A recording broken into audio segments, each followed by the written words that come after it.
Olá, meu querido amigo e minha querida amiga. É um prazer para mim estar aqui com você para compartilhar uma mensagem muito especial, uma mensagem muito edificante. Tenho certeza que você vai gostar.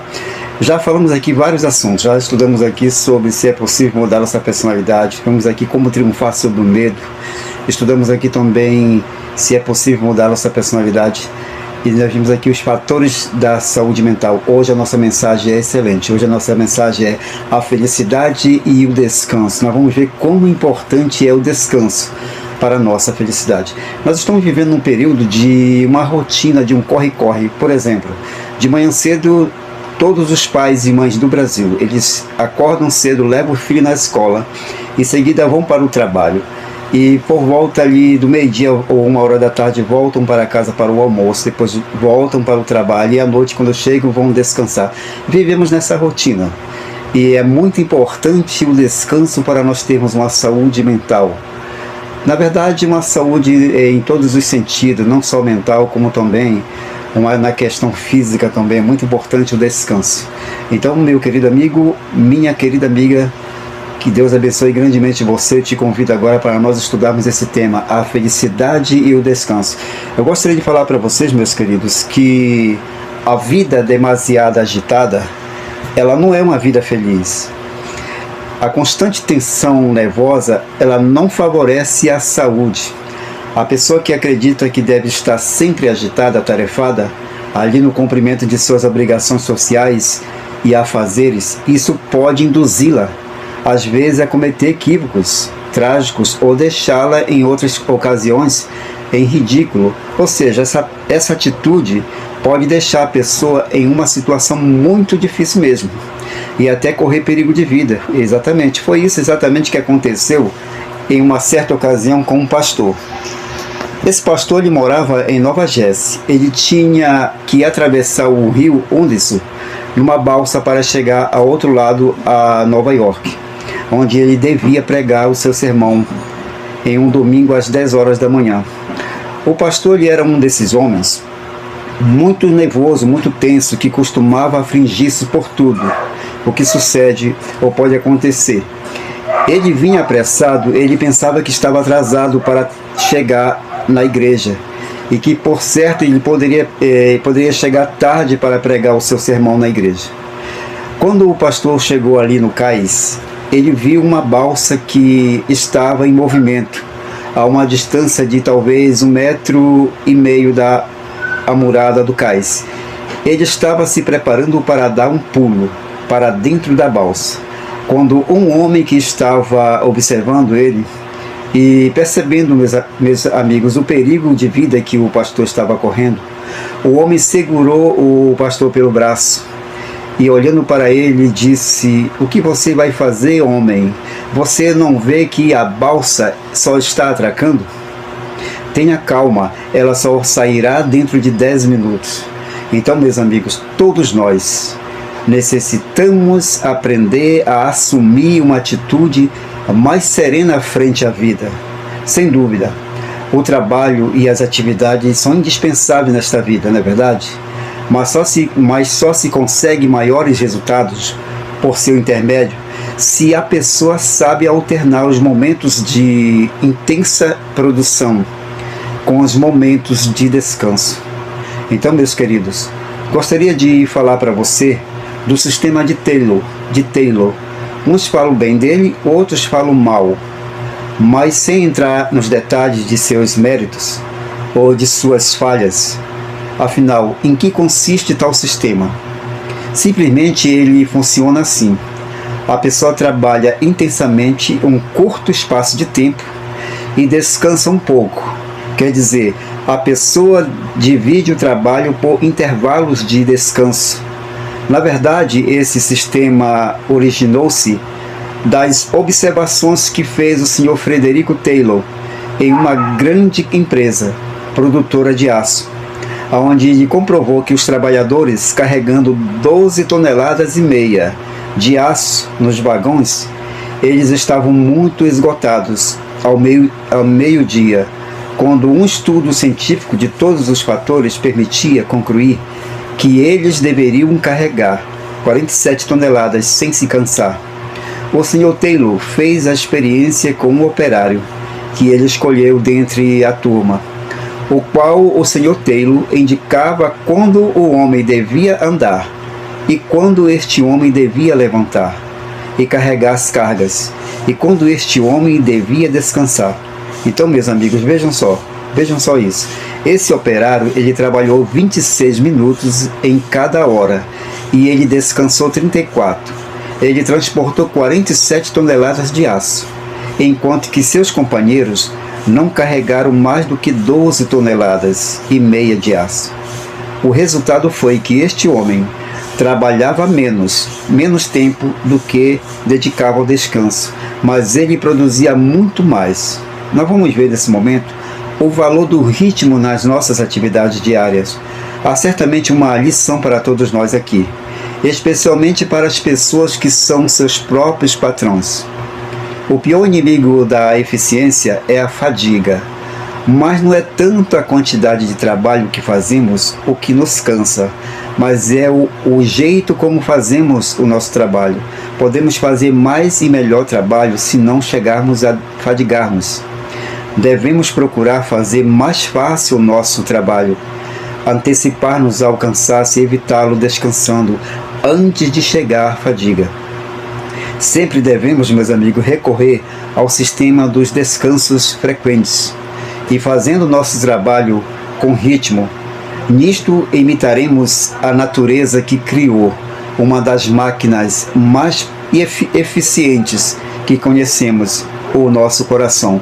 O nosso coração ele pode realizar sua tremenda tarefa porque trabalha ritmicamente, e entre uma e outra pulsação tem o coração um breve e relativo descanso de mais ou menos 0,4 de segundo, que permite a seus músculos recuperarem sua elasticidade.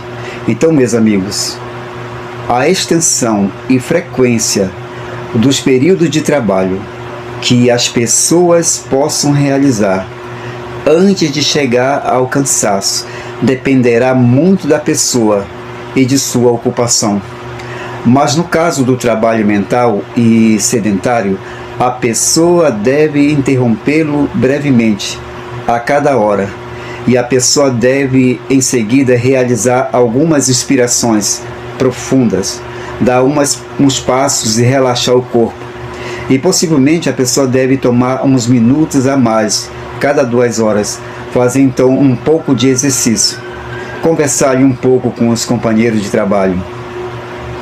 A pessoa deve descansar um momento, ou fazer qualquer outra coisa que refrigere e lhe dê ânimo e forças para continuar o seu trabalho cheio de brilho e otimismo.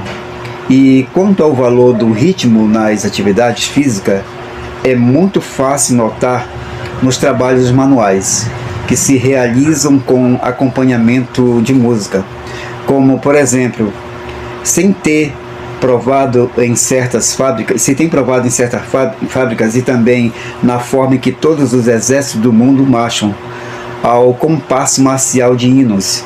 Ele, em seus exercícios, tocam muito alto. Vejam outro exemplo. Os negros do sul dos Estados Unidos, eles realizam ao ritmo de sua música trabalhos que matariam um branco. Exatamente. Os barqueiros do Volga usam também o princípio do ritmo para realizar suas fainas. As pessoas, por exemplo, que dançam podem resistir durante horas a um exercício cujo equivalente, sem música, os deixaria esgotados, ou seja, muito cansados, sem dúvida. O problema se baseia em como conseguir o ritmo conveniente para o nosso trabalho.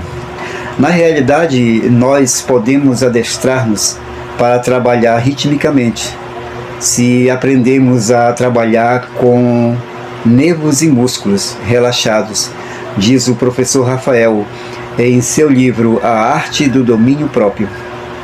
Ele diz que a corrente, por exemplo, de uma bicicleta, que é usada demasiadamente esticada, não corre suavemente. Assim acontece com a mente humana. Para realizar o seu bom funcionamento apropriado, é necessário evitar a tensão nervosa, Falando sobre o sono, a conveniência de ir dormir antes de chegar ao cansaço, em geral, se calcula que é necessário dormir 8 horas em cada 24 horas. Há pessoas, porém, que passam perfeitamente bem com 7 horas e outras pessoas que necessitam 9 horas de sono. Tem pessoas também que podem até dar 15 horas diárias de trabalho intenso durante longos períodos e consegue regular o horário de sono, por exemplo, das 23 horas às 4 da madrugada, e ainda consegue dormir de 1 hora ou hora e meia depois do almoço. E são muitos os que encontram muito mais proveito dividindo suas horas de descanso. Tudo isso também, meus amigos, é questão de ritmo e possibilidades pessoais. Nós vamos ver nesse momento um exemplo de técnicas de relaxamento muscular. Outra maneira ainda mais simples de relaxar a tensão muscular consiste em deitar-se de costas e logo levantar um braço e deixá-lo cair como morto ao lado do corpo. O mesmo se procede com o outro braço e assim por diante, com as pernas também e a cabeça. Repetindo isto várias vezes.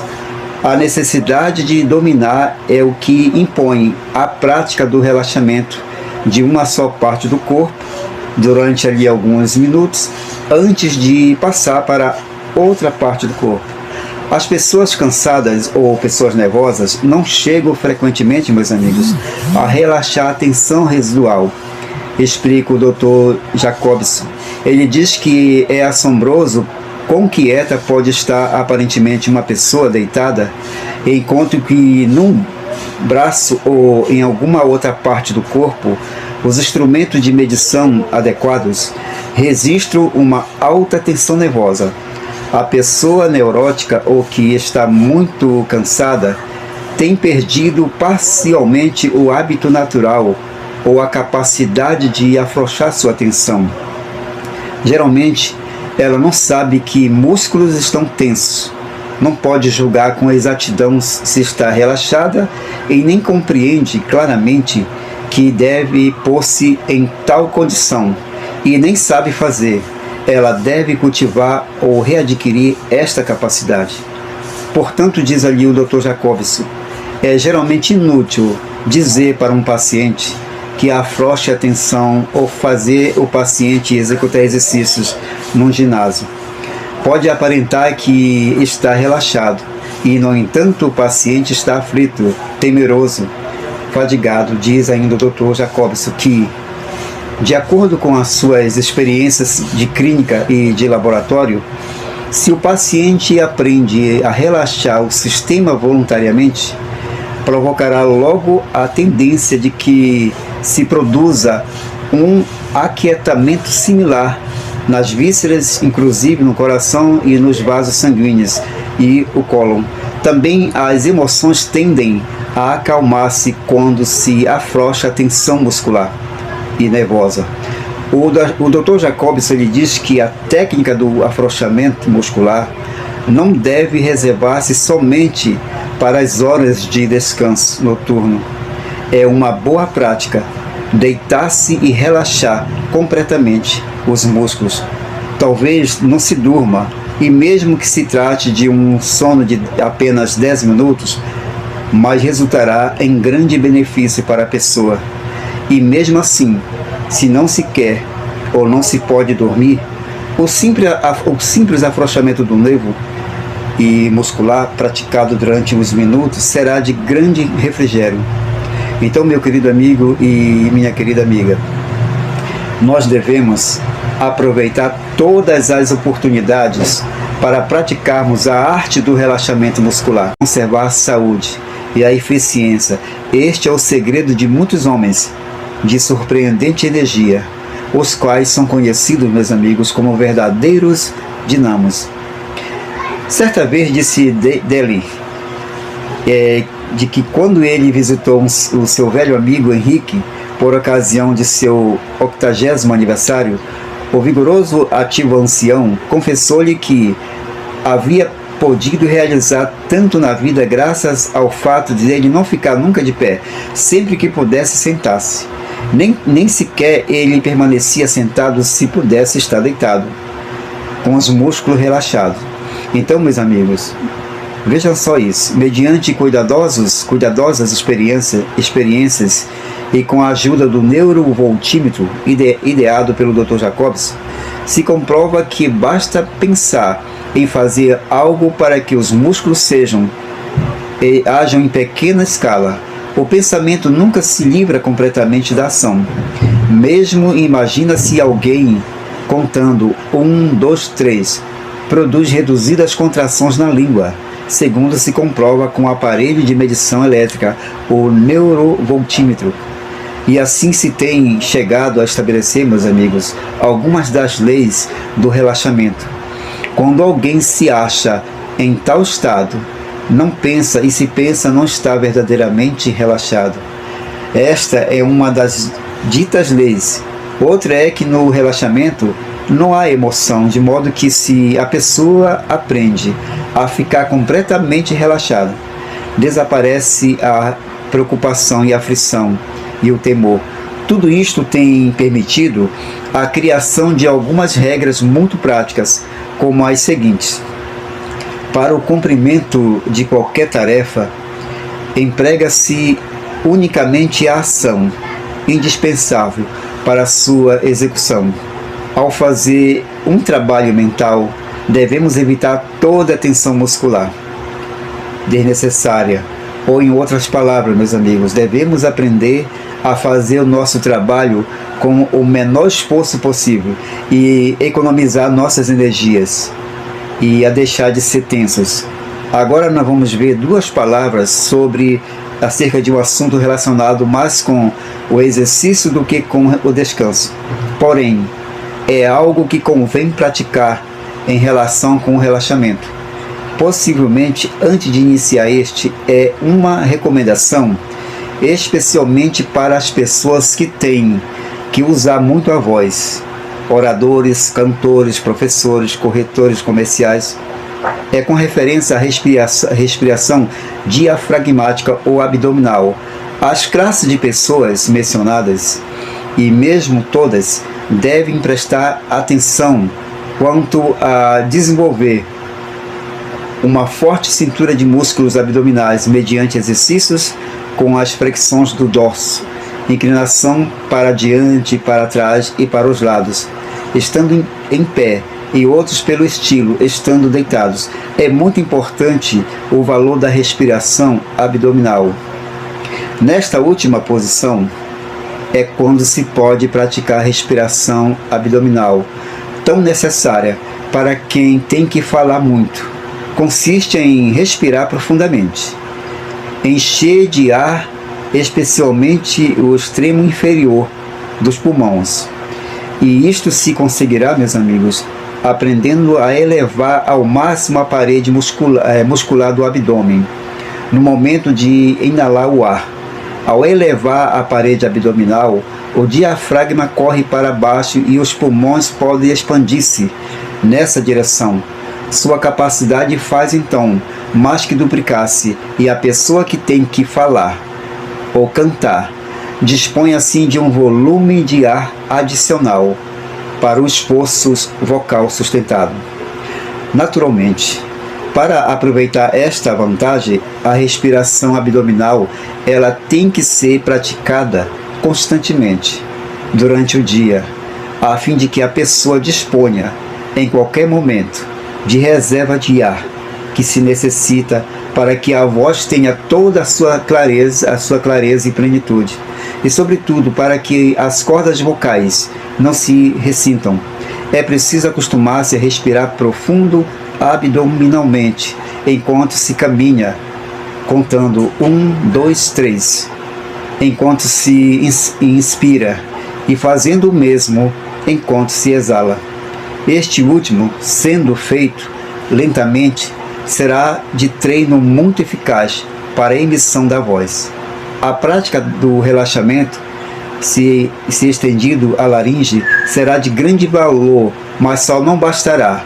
para que o que tenha de falar muito. Deve ser acompanhada da respiração abdominal ou diafragmática, que é o grande segredo dos oradores de êxito. Meus amigos, nós vamos ver agora a reeducação dos nervos. O Dr. Fink, ele menciona, entre outros casos, o caso de uma senhora que necessitou submeter-se a tal reeducação.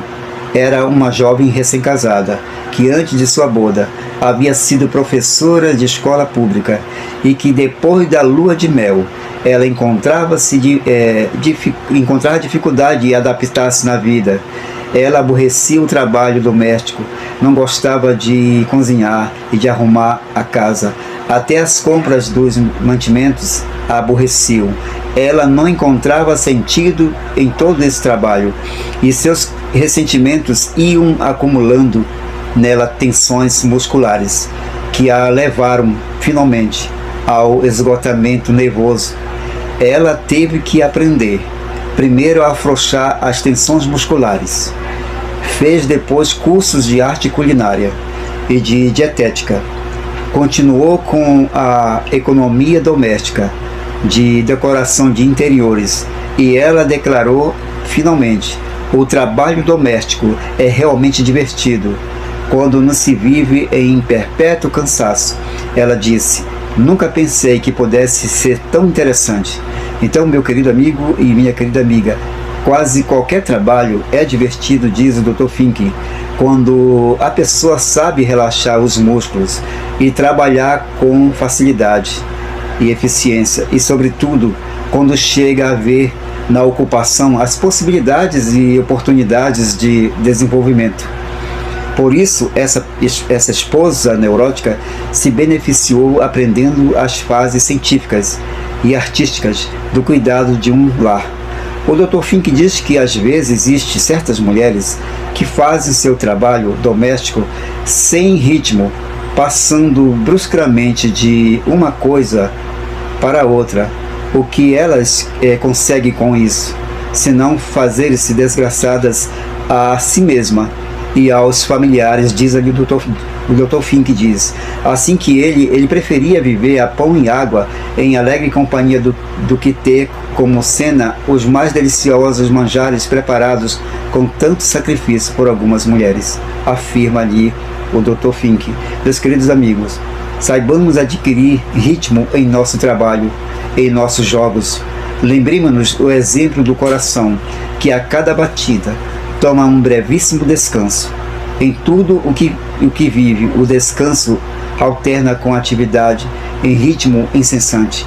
Se é costume nosso trabalhar intensamente, saibamos intercalar os momentos de repouso entre os de produção.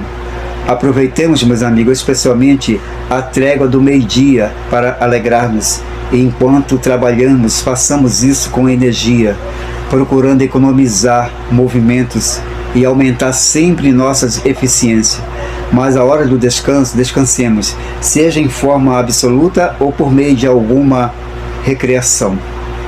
O trabalhador intelectual, ele deve ter em conta que ele não pode exigir de sua mente trabalho contínuo com pleno índice de rendimento. Poderá fazer um esforço extraordinário durante 1 ou 2 dias, mas ficará cansado muito antes do que um trabalhador braçal.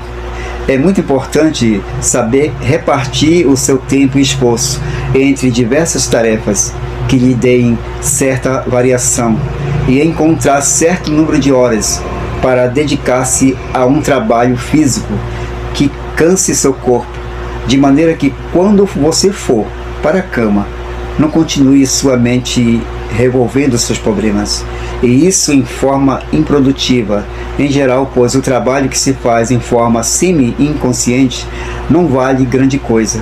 Por isso é importante que todos nós, meus amigos, devamos ter afeição quanto a fazer algo com as mãos. Essas mãos foram feitas para o trabalho, e poucas coisas conferem a alguém maior satisfação do que a produção de alguma obra bem feita. Se nos sentimos demasiadamente tensos em nosso trabalho mental, Busquemos alívio em passatempos manuais, como carpintaria, a mecânica, a encadernação, o cultivo de um jardim ou uma horta, ou qualquer outro trabalho que requeira habilidade e proporcione exercício físico. Vejam só isso, certo agricultor, ou melhor, certo escritor, ele relata que se encontrando no inverno em situação de necessitar 2 horas para fazer o trabalho de 1 hora só, porque durante várias semanas seguidas, diversos fatores o haviam impedido de tomar um só dia de descanso, e sentindo-se cansado e tenso, ele foi desesperado a uma casinha de campo de sua propriedade. Encontrou ali uma boa tauba de pinho, um serrote e um martelo, e pregos, e ele se dedicou então a fabricar um móvel caseiro. Entregou-se de corpo e alma à tarefa, e antes de 1 hora ele se sentia que a sua saúde reconquistava completamente seus membros. Parecia entrar-lhe pelos dedos e subir-lhe pelos braços. Aquela noite ele dormiu profundamente, e pela manhã seguinte, ele se sentiu bem descansado e apto para produzir normalmente. Nós vamos ver, meus queridos, o benefício do trabalho físico para o trabalho intelectual. Não é de estranhar que este mesmo escritor escrevesse em um livro seu que para ser normal é preciso dar tempo ao entretenimento. O neurótico, diz ele, não se diverte nunca, é um escravo do trabalho, entregando-se com frequência muitas horas a mais do tempo normal, e sempre encontra uma desculpa para não desfrutar da vida. A verdade é que, se alguma vez ele teve a capacidade de desfrutar dela, perdeu-a, e seu regresso à normalidade deve às vezes levá-lo ao ponto em que desfrute de algo pela simples e exclusiva razão de que o agrada. Pode ser um prazer útil, como o trabalho de carpinteiro, a pesca, o cultivo de um jardim, mas isto é incidental em um sentido. Quanto maior seja o número de nossos interesses, tanto maior é a probabilidade de que estejamos devidamente adaptados. Os psicólogos, eles sabem que as pessoas que cultivam algumas afeições, ou seja, passatempos úteis, estão melhor adaptadas à vida do que as pessoas que não têm passatempos. Às vezes, meus amigos, procuramos ajuda médica ou psicológica por coisas e de condições que nós mesmos poderíamos curar se soubéssemos entregarmos a algum entretenimento. Quer dizer que, para a nossa saúde física e mental, é tão necessário aprendermos a divertir-nos e termos momentos livres de lazer do que só trabalhar. Meus amigos, somente a pessoa que se dedica deverá fazer que estes momentos sejam proveitosos em mais de um sentido. Isto vai lhe dar variedade em suas ocupações e lhe deixará um sedimento útil e maior preparação para futuras tarefas.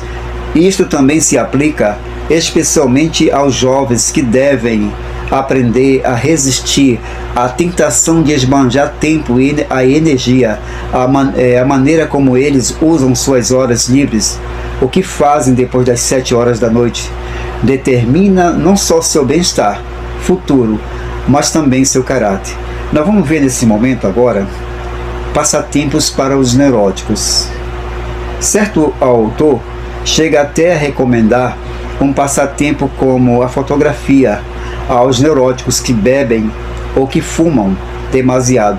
Ele afirma que muitas vezes se bebe ou se fuma porque a mente não tem algo em que se ocupar. Diz ele, se você compra uma máquina fotográfica, instala uma câmera escura, coisa que pode fazer modestamente, com pouco dinheiro, nunca lhe ocorrerá o desejo de beber um cálice de bebida alcoólica ou tragar um cigarro, enquanto você esteja concentrado na revelação de um filme.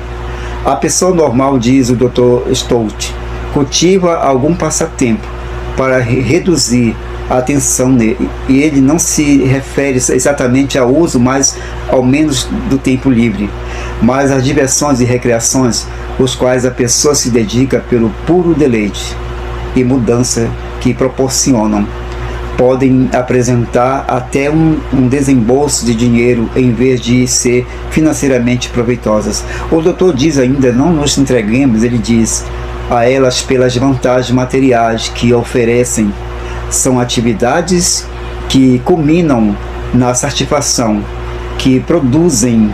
Isso não impede, meus amigos, que em mais de uma ocasião o passatempo que se escolheu para entretenimento e para destruir a tensão nervosa e muscular se transformou em fonte de prazer e alegria. Assim aconteceu a um fotógrafo que, para ajudar na execução de certos trabalhos, ele aprendeu a usar uma máquina fotográfica. Ele usou a máquina fotográfica para tirar fotos de lindas paisagens coloridas.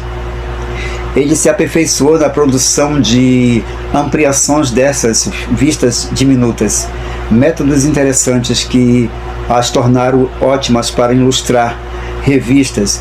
Ele aplicou então sua arte de gravador a esta necessidade e desenvolveu uma técnica especial, e assim foi como começaram a aparecer em revistas e periódicos e anúncios as ampliações de Ivan Dmitri, que adotou para estes trabalhos de seu passatempo, que o tornaram famoso.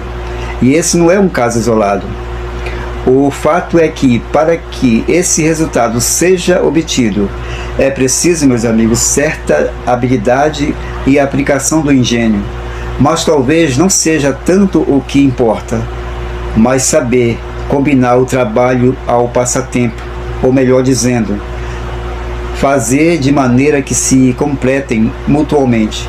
Falando em termos gerais, o trabalhador manual deve buscar suas afeições ou passatempo no estudo, na leitura, na fotografia ou em alguma das belas artes. O trabalhador intelectual, ele deverá recorrer a passatempos e atividades manuais. E todos devem ter em mente que mesmo as coisas boas devem ser feitas, meus amigos, com moderação. Então, meu querido amigo e minha querida amiga, nós vamos ver nesse momento algo sobre o descanso semanal.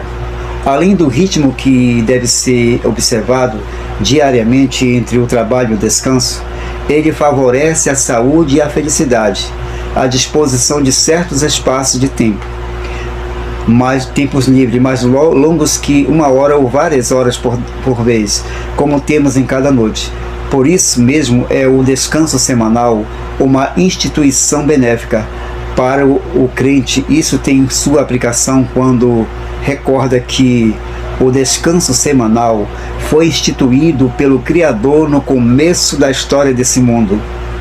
É interessante notar de passagem que tanto a tentativa feita durante a Revolução Francesa de dividir o tempo em períodos de 9 dias de trabalho e 1 de descanso, como a que se fez na Rússia de trabalhar 5 dias e descansar 1, tiveram de ser abandonados. O ritmo semanal parece ser o mais apropriado para as necessidades humanas. Mas também é digno de ser lembrado que estava destinado a suprir, sobretudo, necessidades, meus amigos, espirituais. No mandamento ali do Decálogo que diz: lembra-te do dia de sábado para o santificar. Indica-se claramente que esta santificação deve ser feita em comemoração da obra da criação, porque em 6 dias fez o Senhor os céus, a terra e o mar, e tudo o que neles há. Quanto melhor é dedicar o dia de repouso a admirar as belezas da natureza, meu amigo, e recordar o poder do Criador, do que entregar-se a jogos profissionais ou assistir a espetáculos que fomentem as paixões ou aos prazeres industrializados. O dia de repouso é destinado, sobretudo, à nossa elevação espiritual e a cercar-nos de Deus. Seus fins são essencialmente religiosos, mas, segundo o Dr. Sader, A religião é um modo de recreação do mais alto valor. É um meio de aliviar a tensão nervosa e entregar-se a um poder exterior. Não é certamente excessivo dedicar por completo um dia por semana a reconhecer este poder e pôr-se em comunhão com ele, a receber a força espiritual que ele está disposto a comunicar-nos para dar-nos a vitória sobre o mal. Pensemos até que seja coisa ideal que toda a cristandade estivesse unida nesse particular e observasse semelhante o dia próprio que o mandamento do Decálogo ordena, o 7º dia da semana, o sábado, já que este é o dia que o Criador abençoou e santificou. Mas alguns grupos de cristãos fazem isso já, e se contam precisamente entre os que mais firmemente acreditam que o poder de Deus se manifestou então na criação direta de quanto existe em um plano de redenção, que entretanto continua se desenvolvendo para restaurar na alma humana a imagem de Deus. Para esses grupos de cristãos, a observância do dia de repouso é um fato de suma importância na obra da regeneração e elevação espiritual, porque eles dedicam esse dia inteiro ao estudo das Escrituras Sagradas e das maravilhosas obras de Deus na natureza, sem permitir que nem trabalhos ou negócios, nem os prazeres de origem mundana interrompam a consagração do Espírito às coisas espirituais.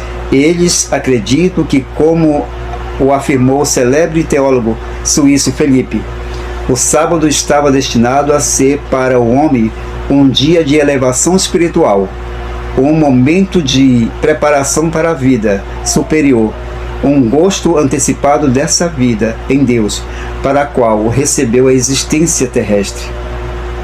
Conhecer um descanso tal é certamente uma experiência valiosa, mas é difícil obtê-la no outro dia que o estabelecido assinalado pelo Criador.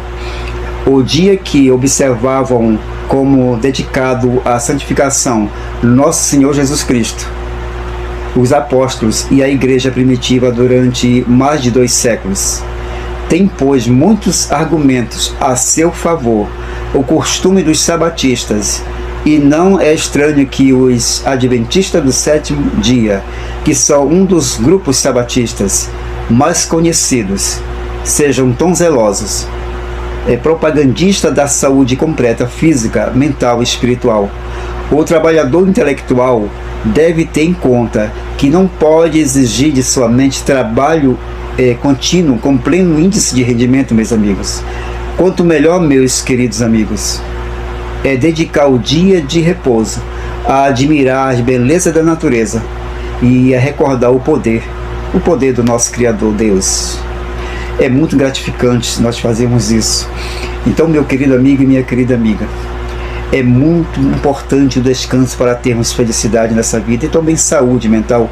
É importante trabalharmos, mas é mais importante ainda termos descansos, momentos de descanso, de lazer com a sua família.